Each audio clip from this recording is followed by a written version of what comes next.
So we have 4 people. We have 1 hour.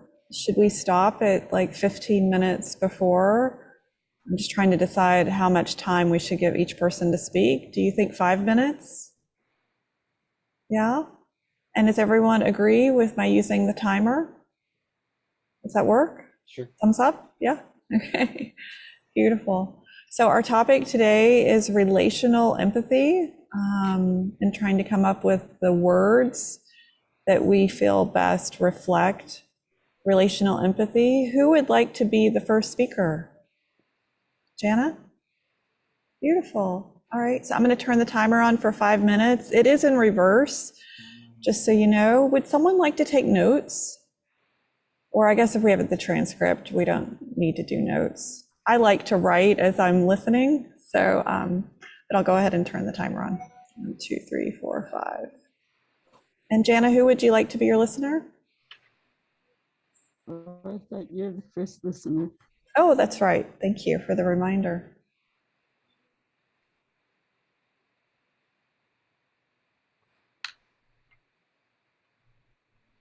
Would you like me to hit reset?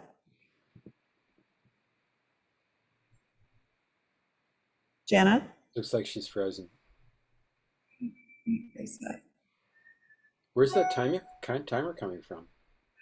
It's an app that's actually, you can download it in Zoom. Nice. Yeah. Ah, Jana's back. Woohoo! All right, Jen, I'm going to reset. We're starting over. Okay, now I see the timer. I guess that's why you froze. Or I froze. You froze again. Oh no, there you are. Okay, well, I would say that there's a relative relational empathy. You're reflecting on how there is relative relational empathy. Yeah, there's better relating and less good relating. There's better relating and less good relating. And I would say that the best relational empathy is non-conceptual. And the best relational empathy is non-conceptual. Yeah, where there's where we're directly perceiving, and where which I guess might be what the phenomenologists call primordial. Yeah. So I'm going to pause there where we're directly receiving, and this term that the woman used, I don't recall her name, of primordial. We're directly perceiving. We're directly perceiving, yeah. Yeah, and when we're directly, and then we have mirror neurons, and in all of our discussions, nobody mentions mirror neurons. Yeah, and you're reflecting back on how there's also mirror neurons that we haven't addressed. Yeah, so that we do directly experience, we can directly experience the experience of others. And you believe that we can directly experience the experience of others. Yeah, we can sometimes directly perceive the minds of others. And additionally, we can directly perceive the minds of others. Yeah, not always, but but sometimes. Not always, but sometimes. Yeah, and then when it gets conceptual, it's problematic. This conceptual question becomes problematic. Yeah, so most people perceive conceptually. And how most people perceive conceptually. Right, so then we're imputing some kind of assumption or label or idea onto the object. And we, as the perceiver, are imputing a concept or idea onto that object. Yeah, the object can be a coffee cup, or the object can be a person. Yeah. And how the object can actually be an inanimate, coffee cup, or a person. Yeah, and the person can be anyone embodying a mind. It could be a cockroach. It could be a human. And the person can be anyone, any living thing, or not, a cockroach or a person. A cockroach can be a person. And a Cockroach dog can can be be a a person. person. And a bear can be a person. You saw me struggling with that, yeah. Sorry. So maybe we should say cockroach person and dog person and human person. And maybe we should actually say cockroach person, dog person. Yeah. Yeah, human person, so that we acknowledge the personhood, the beingness, the sentience of another. And in that, we will acknowledge the beingness and ascension of the other. Yeah, the awareness, the perception, the ability of the other to perceive and experience and feel. And the awareness, the perception, the ability of the other to perceive us as well. Yeah. Yeah. So I feel fully heard and I'm good. Thank you. And I have to get up. So, Thank you, Jana. thank you. Thank you. Thanks, Jana. Takes me a minute to reset. Lou, would you be my listener? Sure. Thanks. Let me hit start. I was really struggling with that. I was thinking of a spider in my room last night. And my fear of spiders fighting me in my sleep was having trouble connecting with the beingness of the spider. Yeah, so you're struggling a little with the idea of something like a spider or an insect, a cockroach, being a being or being a person, because there was a spider in your room last night, and you're afraid. It sounds like you're afraid of spiders, and so you were having a hard time connecting with what might the spider be feeling. Yeah, an awareness of, does the spider know what I'm feeling? Like, does he have sensory neurons like people do? Yeah. And I actually ended up killing the spider. I have to admit, it's not my nature. I normally try to take other beings outside of my home. But last night I killed the spider. Yeah, so that also made you reflect on can the spider sense what you're feeling, and um, made you wonder about that. And then you related that you did kill the spider, that you don't really like doing that. You would normally take a living thing, out of the house, but that isn't what happened last night, and you have some regret about that, but that's how it went. Definitely have regret. I'm confessing to each of you. I'm sure Jana's not hearing me. She would be. And I think that that's also true in life when we're dealing and othering and relational empathy, how we see others as less than us. Certainly a spider is smaller, or as humans, when we move into judgment territory of relational empathy. Yeah, so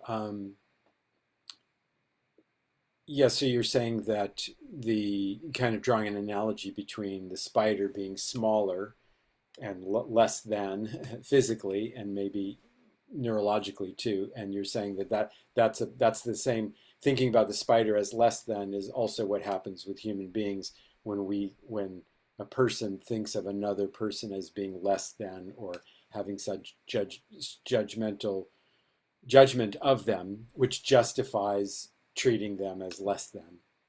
And I think that's where we get stuck. And I think that it's like that amygdala reaction when we have fear. And again, I go back to that 80 to 90% of our decisions are automatic, certainly in the middle of the night when you see a spider and you're afraid.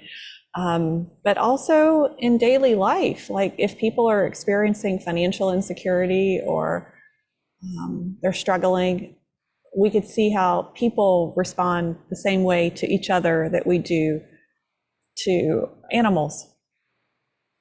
Yeah, so you're saying that when people are afraid, they're much more likely to do this kind of judging and othering of people, seeing other people as less than, and that that kind of thinking or reaction, the fear is associated with the amygdala and kind of functioning out of that part of our brain. And you're saying that a lot of people are functioning out of that part of their brain a lot of the time, and that yeah, and that's unfortunate. I guess you didn't say that, but I'm guessing Yeah. that's what you're feeling. Yeah, and it's just reminding me of Carol Dweck's work on growth mindset. And I was trying to find it in the book as we were watching, because I'd already watched the video. That's what I was doing when I had my camera off. And now the page is turned. But she talks about this in terms of children. And oh, here it is. Are we preparing the child for the path, or the path for the child? I'll pause there. Yeah, so something that you think is a more productive or a better way of being in the world is with growth mindset. And you started to read a quote about that, about whether are we preparing children for the path, or are we preparing the path for the children? And I think of this in terms of empathy. Are we preparing the child for empathy as a parent, or are we preparing empathy in others for the child? And how do we do both Hmm. at the same time? Yeah, and the way that thinking, that quote relates to empathy for you is you're wondering, are we preparing children to be empathic, or are we preparing the world to be empathic to the child? And you think both are important. And I'll just close with this research that shows that, children who receive a lot of language early on, and the same is true for adults, that we become more empathic the more words we hear. And that's why this movement is beautiful. Yeah. Yeah, so and then you're citing research that says that if a child, actually human beings, period, Yes, right. are exposed to language and talking, that they develop more empathy. Thank you. I feel fully heard. So I'll talk to Kara. I'm listening.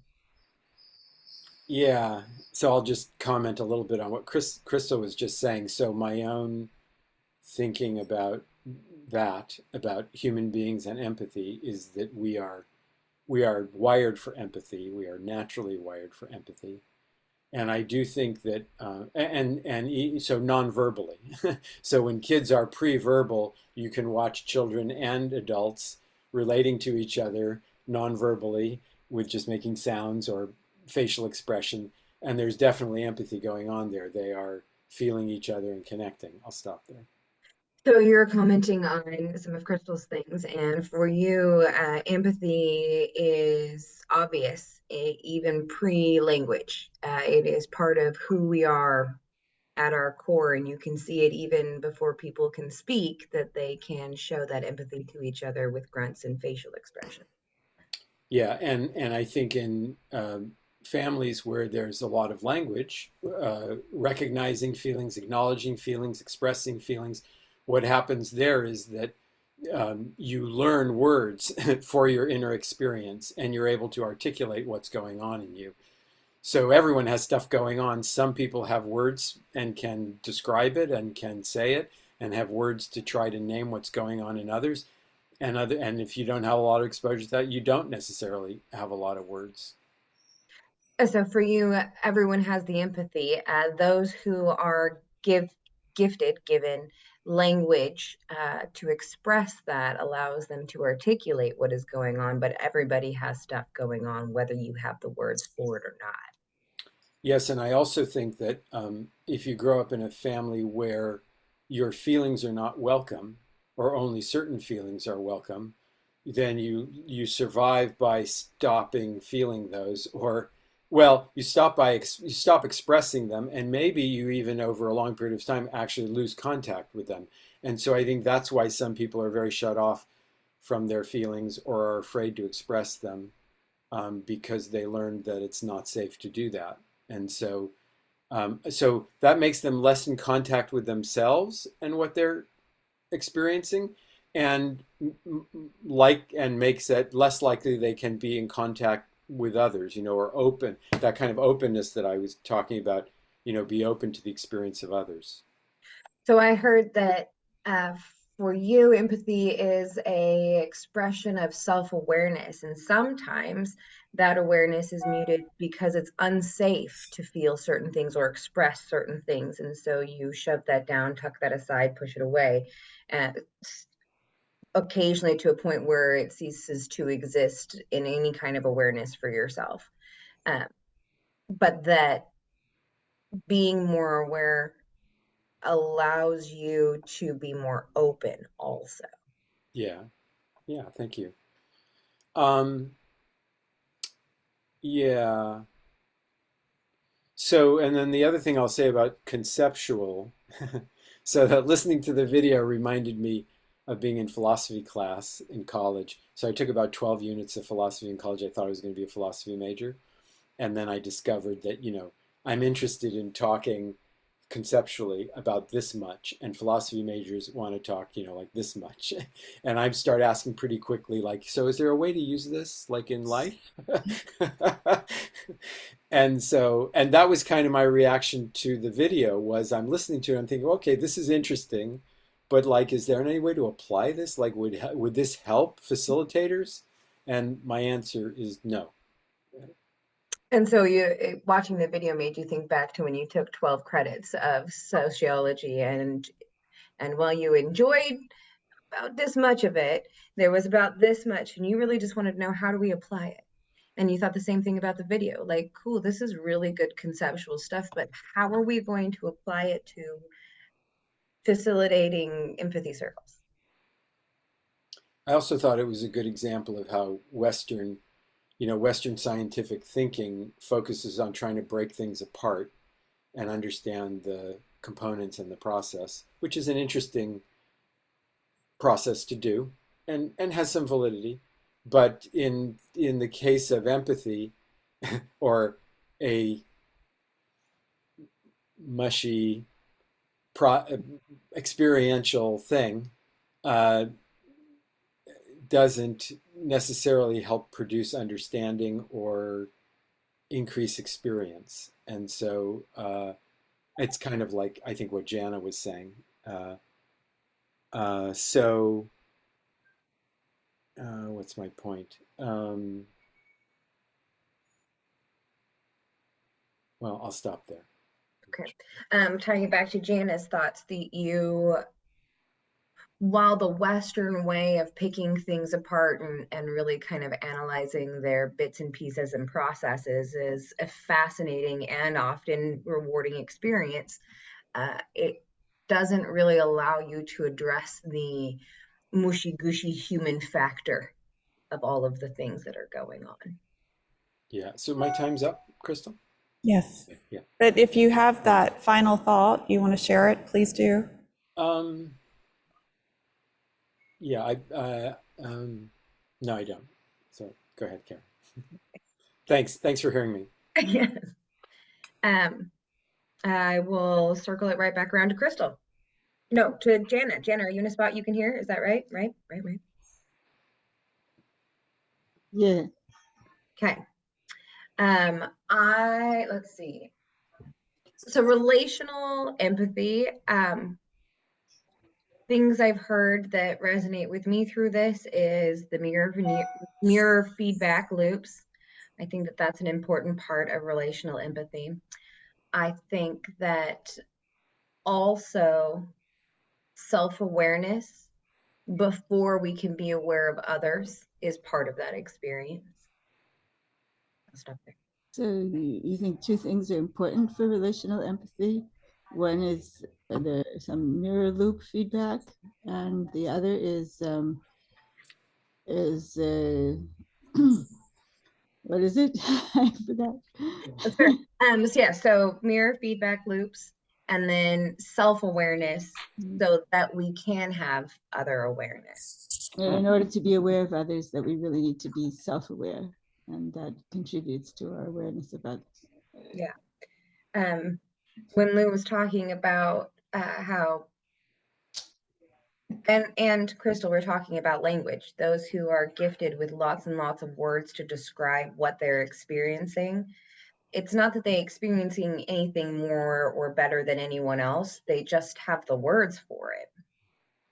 And regarding language, someone who has lots of words for what they're experiencing doesn't mean that their experience is more or better than anyone else's. They just have more descriptive terms for it.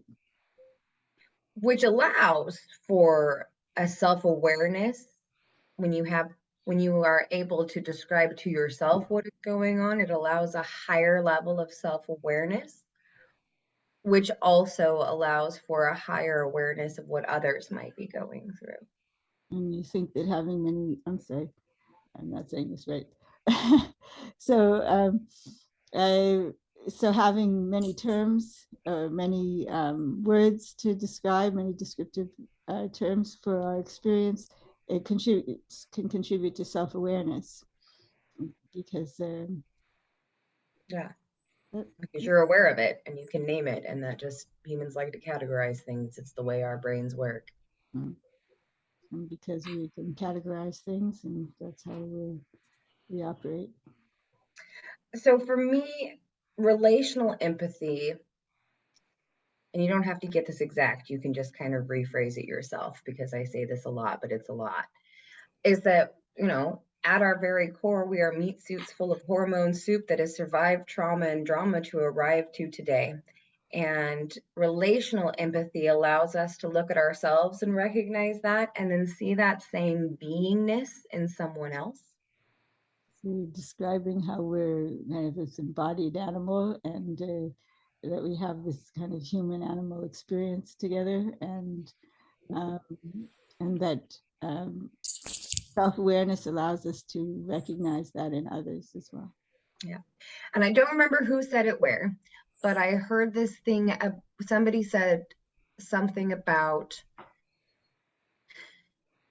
the being, seeing the being in other beings, right? I'll pause, try and collect my thoughts while you repeat that. And maybe I want to correct, meat suit to maybe physical instead of animal, and seeing the beingness in others. Yeah. So relational, if we are, for language for us, for training facilitators, if empathy is a way of being, then relational empathy is a way of recognizing other people being. So if empathy is a way of being, then relational empathy is a way of recognizing the beingness or other people being. Yeah, there are. Of others. Yeah, my meat suit sees your meat suit and I'm for it sort of concept. My meat suit sees your meat suit. And that could be going back to whoever said the bug or the dolphin or the, that we can see the existence in fancy term of divinity within all things. And we can see the existence or the divinity of all things, like dolphins or whatever. And for me, that's relational empathy. Yep. And that's what relational empathy is for you. I feel fully heard. Thank you, Janet. I have 3 minutes. So if you want to set a 3-minute timer, I can add here. Let me add 2 minutes here. I just added 2 minutes here. So do 5 minutes, Janet? 5 minutes, fine. Thank you. Oh, and you need we to don't really have, our time is up, isn't our time? Oh my goodness, I'm not being a good facilitator. It is already 10:55. Lou, how are we with time? What time did we start? Well, I don't know what time we started, but I'm guessing that so we're doing 5-minute turns, and there's been 4 turns, so that's 20 minutes. So she said we were going to be in for an hour. Right. So I don't think we're coming. I don't think we're coming back yet. Okay, very good. Thank you. All right. So, Lou, you'd like to listen to me? Sure. So yeah, I did actually. I put it on loud so I could hear Crystal, and there's quiet here. So I heard about spiders at night, and the spiders are my friends. They help me with bugs in the house. So yeah, so I leave them. I don't disturb them. Yeah, That's so you're saying that you heard what Crystal had to say about spiders in a house, what happened with her and spiders are your friends, and you love them, and so you were a little disturbed by it. yeah, and I'm not sure that we need a lot of vocabulary to be self-aware. I can see how vocabulary could contribute to self-awareness. Yeah, so you're saying that you don't think that having more words for our inner experience actually gives us more self-awareness. You think it's possible to have a high level of self-awareness without necessarily having a lot of words to describe it. Yeah, I mean, I can see how, having vocabulary could be helpful, or it's describing inner experience, but not having that vocabulary, just being aware of our pleasant and unpleasant experience could be adequate. Yeah, so you're saying that having a lot of words to describe what's going on inside you may give you, an ability to describe it more, but that you think just having a basic set of words to describe what's going inside is also very, very completely adequate. Yeah, pleasant and unpleasant. Yeah, like words like pleasant and unpleasant. Yeah. And um,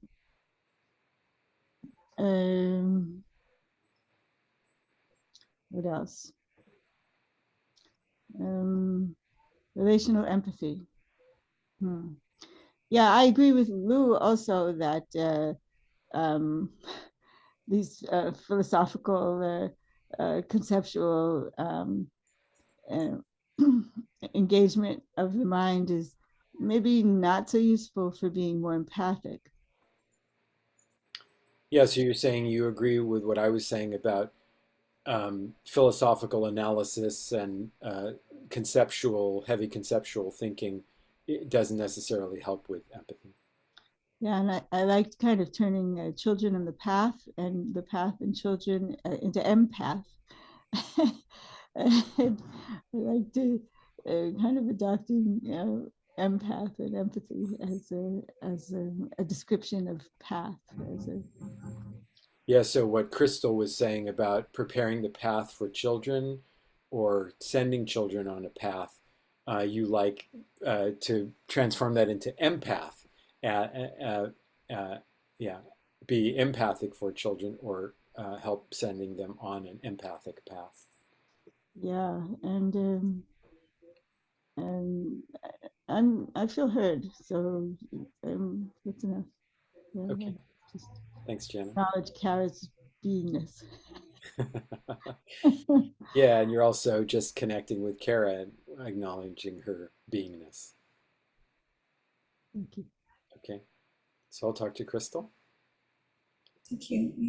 Reset. One moment. Yeah, so I agree with Jana that so I've known many people who don't have a lot of words, they don't have a lot of vocabulary, but they're very aware and they express themselves simply, with not a lot of words. I'm also aware that people can express themselves without words, so there are lots of ways to express oneself without words, movement, gesture, art making, song, there are lots of ways to express what's inside you without using words necessarily. So, yeah, Could you pause there? yeah, Yeah. So you're agreeing with Jana that there's lots of ways to express words in words without words. And I think she used the word path. I don't think you did. There's lots of gateways, is my interpretation of what you said, to connect with others. Yeah. yeah, modes of expression, right? Yeah. And I would also say that, so in the empathy circle, we use words really to give a reflection, but there are lots of ways to respond to someone empathically without words. So just facial expression, body movement, gesture, um, sounds. Yeah, so there are also nonverbal and other those same modes of expression could be used to express empathy for someone also. So And you're honoring. I would say in my own life, empathy is very often expressed silently. I'm sensing it inside, but I'm not saying it. So you're honoring how, as humans, we can express empathy silently and in nonverbal and verbal manners. And specifically in the empathy circle, that all of those can play a role. Yeah, I mean, they don't typically, but yes. And then the next thing I want to say is, so if uh, if empathy is a way of being, relational empathy might be a way of being together. So was reflecting on, so what is, because a lot of what I think people have been saying is actually defining what empathy is, not necessarily relational. So if relational empathy is supposed to be like something else, some other layer of empathy or mode of empathy, what does that mean? What's the relational part of it? So I think I understand that what Edwin has said in the past is that he thinks relational empathy has to be with how are we being together with each other. I'll stop there. So you're reflecting on how what we've really been discussing is a way of being in terms of empathy and what is the meaning of empathy, and you're honoring Edwin's definition of relational empathy being the way that we interact with others. And I'll stop there. Yes, or the way that we co-create. It's a perspective that says we co-create empathy, and that empathy is not just me understanding you, but actually like both of us making an effort together to understand each other. I'll stop there. Yeah, and you're reflecting on how it's not just a one-way street, it is a two-way street where both people are interacting and understanding each other. And I think, and I think this is an interesting philosophical point and important is that when in an empathy circle, I'm giving an empathic reflection. I'm making an effort to listen into you and to understand you. Is it important or necessary or required that you make an equal effort to make yourself understood and to create connection? You're speaking to the mutuality. Is it inherent in the process? Are we requiring or not people to show up and engage with a spirit of mutuality? Yeah, and this is a point I'm recalling that I've heard Edward make a bunch of times, and it's landing with me more. I'm really think I'm understanding. It's landing with me more fully right now. That Edwin would say, well, the speaker also has an equal responsibility to try to make themselves understood, like if they're not being heard, to use different words or to talk in shorter bits, whatever will help the listener hear them. And you're speaking to the responsibility of the speaker in acknowledging the person you're speaking to, whatever challenges they're facing, that you're seeing that and then reflecting back in a way that you can modify how you communicate to connect with that person. Yeah, and I know my time's up, but I'm just saying one more thing, which is I think because a lot of my work is in the area of conflict resolution, where I don't necessarily expect the other person to make an effort to be understood, like I'm working hard to understand them, that I hadn't been thinking so much about that, about, do both people have an obligation to try to create understanding? Wow.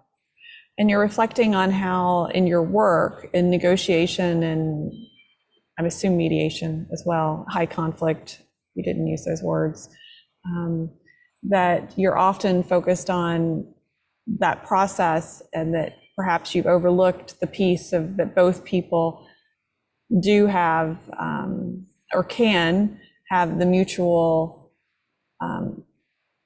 hope that they both show up and engage fully. And I imagine in your situation that doesn't always happen. I'm now reflecting. I apologize. Okay. Yeah. Yeah. Thank you. Thanks for hearing me. Yeah. Um, Jana, would you be my listener? Yeah, Sure. thank you. Let me turn on the timer.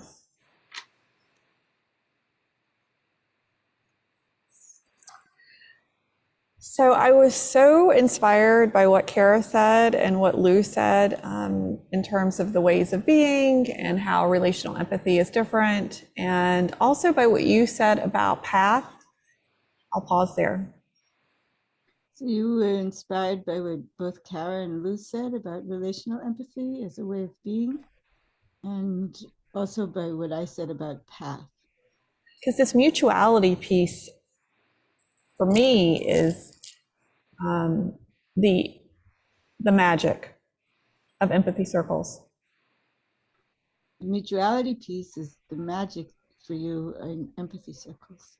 And I looked up pathos, and in speaking about path, what you shared, and the Greek word pathos means experience, misfortune, emotion, condition, and comes from the Greek path. I'll pause there. I have to say. And you're pointing out that the Greek word pathos that you looked up comes from the word path, and it refers to, you want to repeat the definition? Experience, misfortune, emotion, condition. Experience, misfortune, emotion, and condition.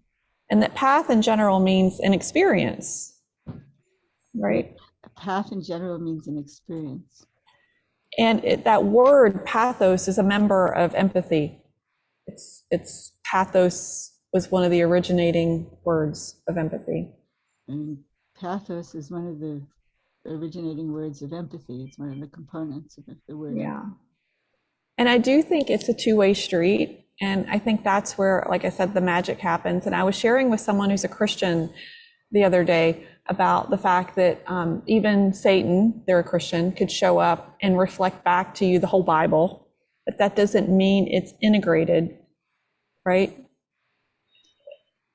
So you're sharing that that even the devil could show up and reflect back to us the whole Bible, but that doesn't necessarily mean that they're caring. Or that there's empathy there, although I believe that all beings have empathy. And so that leads me to something I wanted to share on logos, ethos, and pathos and the way of being. So you believe that all beings have empathy, and so that leads you to something else, which is logos, Ethos, and pathos. And Aristotle said that that's the way to connect and persuade others. And that Aristotle said that logos, ethos, and pathos is the way to persuade others. And I think that this book that I love that I've shared with everyone before, Unleashed, Frances Fry, she talks about our empathy wobble. And our empathy wobble can also impact our logic, our logos, and ethos. And so I think empathy is crucial for our connection and what Lou was referring to, the mutuality. And in this book, Unleashed, that you mentioned a lot, the author speaks about how, I'm not quite sure, how empathy is part of logos and ethos, that it's necessary in order to, not sure. To unleash the human potential in every person you meet. In order to unleash the human potential in every human being you meet. And this logos, ethos, and pathos creates a wobble, and it can then manifest in terms of someone trusting you or not. And she talks about the empathy wobble, and that logos, ethos, and Pathos can affect how other people perceive you and creating a sense of trust or not. And I just always go back to that I have a beginner's mindset, like what Lou reflected in his own work, that if we keep going back to our core desire to connect with the humanity in someone else, that we'll find a way. And you connect with something that Lou said about if we just keep going back to our core humanity, that will connect. Even spiders. Even with spiders, you can imagine. Yes, thank you. I feel fully heard. Yeah. I guess I got to turn again. Um, so Kara, you listen to me? Listening. Um, um, hmm. This is very interesting that about pathos. Dzogchen Khyentse Rinpoche wrote a book. You don't have to repeat that name. I'll put it in the chat here. So you want to speak on pathos, and here's a book you're going to share. Well, just Dzogchen Khyentse Rinpoche. Dzogchen Khyentse Rinpoche is the author. He wrote a book called What Makes You Not a Buddhist.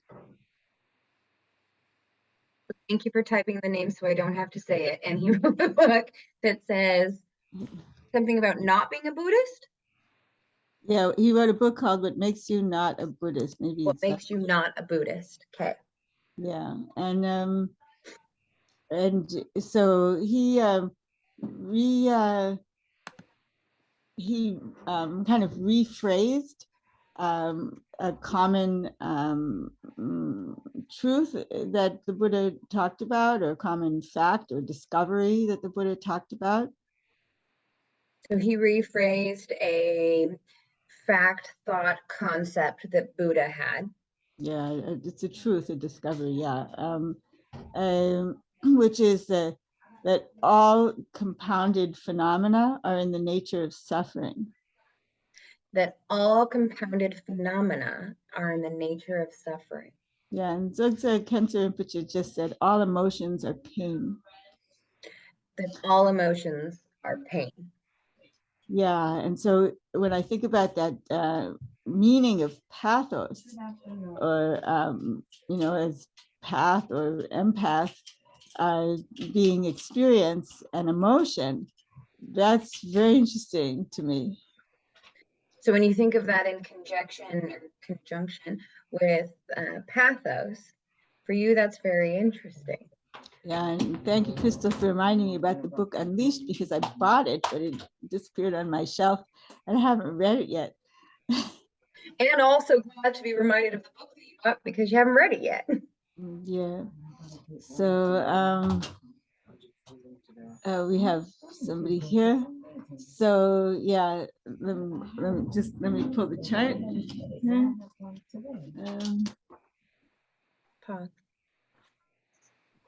I'm good. I have a signature. Okay. We're good. Yeah. She likes to come at this time. Friday, 1 to 3. So yeah, so path is the path has a different meaning for me. Path means freeing ourselves from suffering. And so for you, path has a different meaning. It's the freeing yourself from suffering. Yeah, and Aya Kema once said, she wrote in her book, Going Nowhere, Being Nobody, Going Nowhere. She wrote, I think I said this, no, I said this to somebody else in the empathy circle. There are 4 emotions worth having. They're compassion, joy, love, and equanimity. The 4 emotions worth having are joy, love, equanimity, and compassion. And compassion, yeah. Thank you, Karen. And yeah, so when we're empathic, I guess we're allowing or accepting or feeling all the whatever arises for the other person, be it pleasant or unpleasant. So when we are being empathetic, we are being, did you say, aware of what is happening for the other person, whether it is positive or negative? Yeah, whether it's pleasant or unpleasant, whether it's and we're accepting, allowing, appreciating, acknowledging whatever arises in the other. So we're creating space for whatever is going to arise in that other to arise. Yeah. Yeah, I feel heard. Thank you. My time's up. Okay, who have I not spoken to? Lou, I'll talk to you. You get to go again. Okay. Okay. So I got a lot. I took a bunch of notes on all of this because I really liked it. So I think if we're speaking on what is relational empathy and the words and concepts we want to bring back to the other group, I think empathy as a way of being and relational empathy as a way of being together. So you really like the phrase way of being together as a way to think about relational empathy. Yeah. And then in the circle, the practical reality of that is what you were saying with that Edwin says all of the time, which is that you have to speak to be understood and you have to listen to understand. Yeah, and so you think the way that applies in the empathy circle is that the speaker speaks to be understood, that they make an effort to be understood, and that the listener makes the effort to understand the speaker. Yeah. So if personal empathy is your personal path to self-awareness, then relational empathy is the two-way path of becoming aware of someone else. Yeah, so you're saying that if empathy or personal personal empathy is an individual's journey of self-awareness to understand themselves, and relational empathy is a journey that happens together with two people trying to understand each other. Yeah. Um, and then with the logos, the ethos, the pathos, the trust, that whole conversation, the whether emotions are by their nature negative or a negative or a positive, I'll pause on that. Yeah, so you're reflecting on the ethos, pathos, legos discussion and feelings, whether those are positive or negative. So my immediate reaction when hearing that feelings are by their nature negative was sad. Like that's just, I hope that's not everybody's experience. Yeah, so you felt sad with the idea, in reaction to the idea that feelings are negative, Yeah. and you hope that isn't what everyone's experience of feelings are. And then it brought up for me the experience of positive and assuming positive intent. Yeah, so um, assuming positive intent is something that you think is important. Yeah, for me, it brought up the if we if empathy is a way of being and relational empathy is a way of being together, one of those things is recognizing that everybody is the hero of their own story. And just because our intent and our behavior don't always line up doesn't mean that the intent isn't there. Yeah, so you think it's true that everybody is the hero of their own story, meaning that they see themselves in a positive light in relation to what they're trying to do. And you think it's also true that the way people behave isn't always in alignment with what their intentions are. That people can have a good intent, but that doesn't mean that what they do results in something that's in alignment with their intentions. And the practical part of that for the empathy circle is that part of being able to have relational empathy is assuming that positive intent for the person that you are speaking with or listening to. Yeah, and the things you're talking about, the way that plays out in the empathy circle is that you think it serves empathy or promotes empathy to assume a positive intent of the person that you're having an empathic exchange with. Yeah, I think that is all of my thoughts. I feel fully heard. Thank you. Okay. All right, I'll speak to Crystal. Did anyone notice what time we came in? I should have done a better job of. Yeah, I I want didn't. to say 10:36. Okay, Well, and Edwin usually sends a message okay, to the fair breakout, enough. so I Got it. care to wait for that. Okay. Yeah, so many interesting thoughts. Um, yeah, so I'm going to go a little bit more on the idea of this insight that I had that relational empathy is about uh, monitoring uh, monitoring the connection level between two people, or for an empathy circle facilitator, monitor whether empathic connection is happening amongst the participants in the circle. And um, I'll stop there. So you're going to continue our conversation on relational empathy and how modeling it and the mutuality of it is something you'd like to continue discussing, of the mutuality of both people showing up as a facilitator in the empathy circle. Yeah, and I think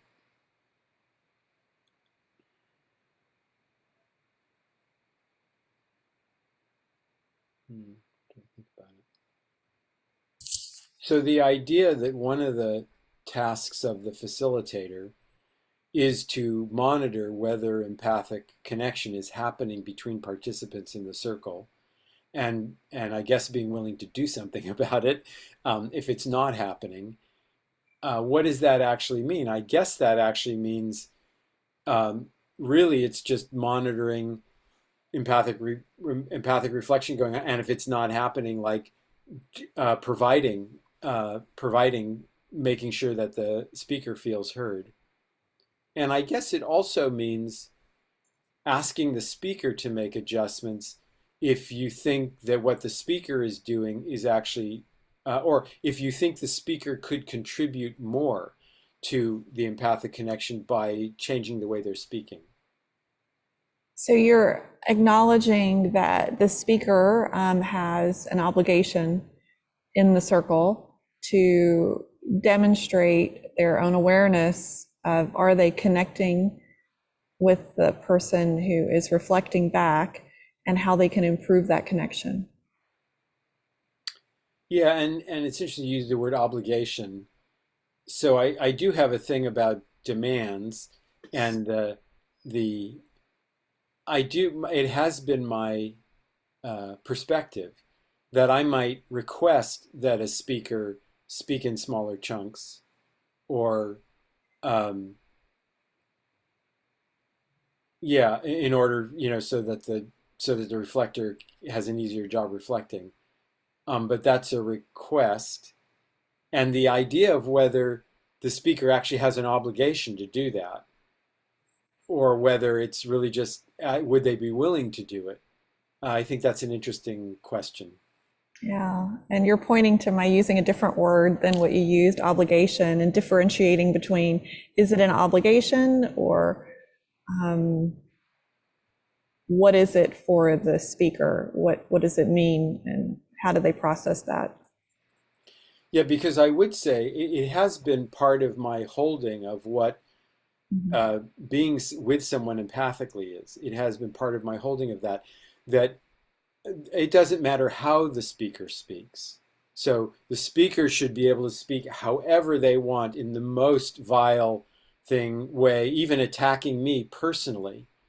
And if I'm staying in an empathic stance, that I would just hear what pain is in them underneath that, that I would be able to reflect back their feelings and what it is that's important to them, like what is they're experiencing. And I think that stance is part of what has made me say that, well, it doesn't matter how the speaker speaks. The speaker does not have an obligation to actually change the way they're speaking. It's the job of the reflector to remain present and connect with what's going on. And I realize many people don't have the capacity to do that, but that is what I think of as being empathic. And you're now addressing the topic of free speech, and that is it is necessary, in your opinion, for the reflector to reflect back what the speaker is sharing, regardless of the words chosen. And I'll stop there. Yeah, so there's a so there's a philosophical thing about if you're being empathic, you should just reflect back whatever the person's saying, it does not matter. And then there's the practical thing that many people, probably most people, don't have the capacity to sit with certain kinds of feelings and reflections and reflect those back. And I think the training of facilitators, what makes an excellent facilitator is that they can do that. They have that capacity and can step in and do that when a reflector can't do it. And how to develop that capacity within facilitators is also an important topic. And you're speaking to the potential in a facilitator to evolve and be able to have the capacity to reflect back regardless of what's said, and that's a highly skilled facilitator. Yeah, thank you. I feel heard. Do you think we have time for one more, or should we close? I think so. Edwin hasn't. Okay, got it. Yeah. Kara, would you be my listener, please?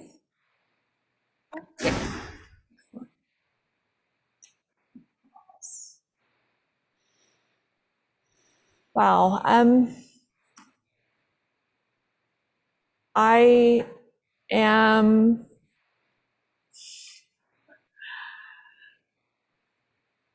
going to take a deep breath and think for a moment before I speak.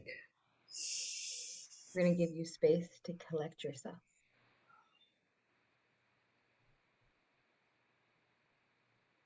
And I think that's because as women, as a woman, I can only speak for myself, show up with the intention of empowering others in all that I do. So for you, you show up with an intent of empowering others in everything that you do. And so even in this dialogue, as I reflect back, I actually am processing how I can spin it to be positive. So in the process, one thing you've noticed is that you are, while trying to honestly reflect back, you're also looking how you can spin it into a positive. And I didn't realize I was doing that, but looking back, I see that I do that innately in all my conversations. Yeah. And it's a new awareness that you are seeing in all of your conversations. Yeah, and I don't think of it as an obligation, but I guess I use that word because it's my mission in life to empower others to fulfill their human potential. And so I think it manifests then as an obligation. Yeah. So while you use the word obligation, it doesn't necessarily mean that it is an obligation. It is more of a mission for all people that you come into contact with to empower them to be their best them. And that comes into reality as an obligation. And so for me, relational empathy is human potential.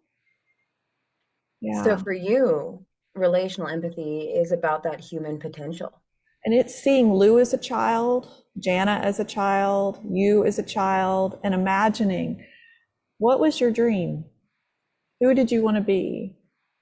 And where are you on your journey? And it brings in a little of the imaginative empathy and imagining us as our child selves and what was it that we wanted so much then. Yeah, and I do that. Like I even try to figure out where is someone in their narrative in past, present, and future in their story. And for me, that's relational empathy because I'm trying to empower them to come into the present regardless of their past so they can be their best self in the future. So part of, for you, relational empathy is that you are empowering people to see where they are on their path and come into the present regardless of where and how. Yeah, and that's the beauty of seeing the humanity for me in someone in front of me. Yeah. And so for you, that's the beauty of being able to look into and see the humanity across the table. Thank you. I think we just got notice that we have to close. So, woohoo! I think we probably have about a minute. Okay. Yeah. Kara, would you like to share something? No, no, I think I love everything that happened there. I did really love the when bringing it back to training, that the positive intent and that it's not about me for facilitators is a really powerful place to live for relational empathy. I like that. I love that. It's empowering. It is. It's transformational. Lou, Jana. Rich conversation, very, very rich. I really appreciate it, and I got this insight about what I think relational empathy is. Yeah, it was quite good for me. Thanks. And Jana, you're not still mad at me for killing that spider? I didn't know you killed it. I missed that part. Oh, please forgive me. So when you do it, try to do it with a very good intention for the continuation of that spider's consciousness. Maybe it'll come back as a human and have Agreed. a lifetime. Thank you for sharing. Thanks, guys. Yeah. Oh, we're done. Okay.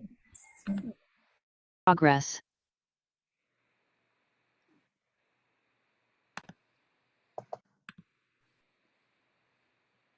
Was it good? Are you good? Crystal, good?